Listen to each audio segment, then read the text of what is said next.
Coba deh lihat video ini.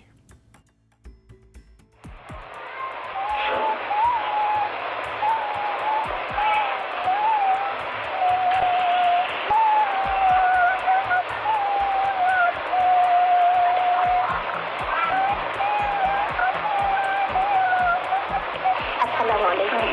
Kita lindungi. Insya Allah. Mudah-mudahan COVID ini.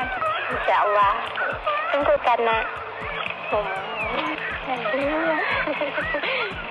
Apa yang hidup dengan maslahat. Yang tadi itu adalah Cut Zahara Fona, wanita yang berhasil menipu Wakil Presiden Soeharto, bahkan sampai masuk ke istana. Dan ini adalah bagaimana dia melakukannya. Seorang wanita lulusan sekolah dasar mengklaim bahwa janin dalam perutnya bisa berbicara dan mengaji. Kabar aneh ini mengejutkan masyarakat, membuat banyak orang berbondong-bondong untuk datang dan bertemu dengan Cut Zahara supaya bisa menyaksikan keajaiban tersebut. Peristiwa yang tidak masuk akal ini menggemparkan masyarakat Indonesia pada akhir 1970-an.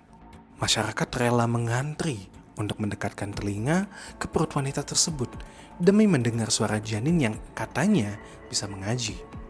Namun ajaibnya, memang terdengar suara orang berbicara dan mengaji dari perutnya. Kabar ini menyebar luas hingga dimuat di semua media massa saat itu.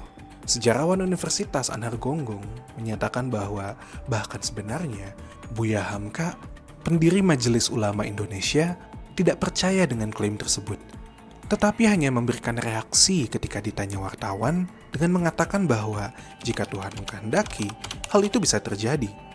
Yang sempat percaya adalah Wakil Presiden RI saat itu, Adam Malik. Setelah mendapatkan informasi dari adiknya, Adam Malik bahkan mengundang Cut Zahara ke istana Wakil Presiden dan menempelkan telinganya ke perutnya untuk mendengar suara janin. Kepercayaan terhadap janin yang bisa mengaji juga tersebar hingga ke Malaysia, termasuk Perdana Menteri Malaysia, Tengku Abdul Rahman Putra, yang percaya bahwa hal itu bisa terjadi karena kehendak Tuhan, serupa dengan kisah Maryam yang melahirkan Nabi Isa.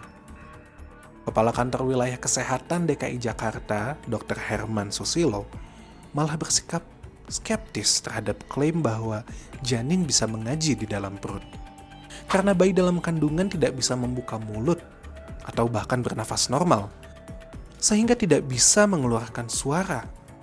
Karena pandangan skeptisnya ini, Dr. Herman diancam akan dibunuh oleh orang-orang fanatik yang percaya bayi dalam perut bisa mengaji. Dr. Herman kemudian bersembunyi di kawasan Ciganjur. Sementara itu, Cut Zahara bersama suaminya terus berkeliling Indonesia untuk bertemu para pejabat negara. Tim medis dari Rumah Sakit Pusat Angkatan Darat Gatot Subroto, Kejaksaan Agung, dan Polri turun tangan untuk menyelidiki kasus tersebut. Namun, ketika tim dokter dari RSPAD hendak memeriksa pada 13 Oktober 1970, Cut Zahara menolak pemeriksaan.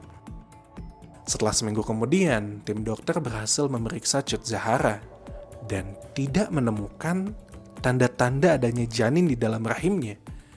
Tim dokter juga menekankan bahwa bayi dalam kandungan belum bisa bernafas normal, sehingga tidak mungkin mengeluarkan suara.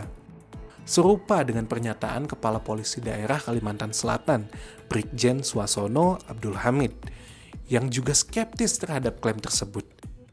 Karena bayi dalam kandungan tidak bisa berbicara dalam air ketuban dan membutuhkan udara untuk menggetarkan pita suara.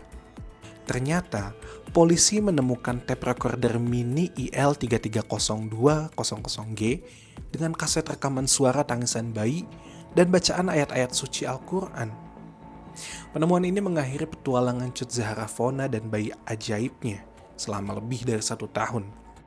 Nasib Cut Zahara setelah kejadian tersebut tidak diketahui karena koran-koran saat itu tidak lagi memberitakannya.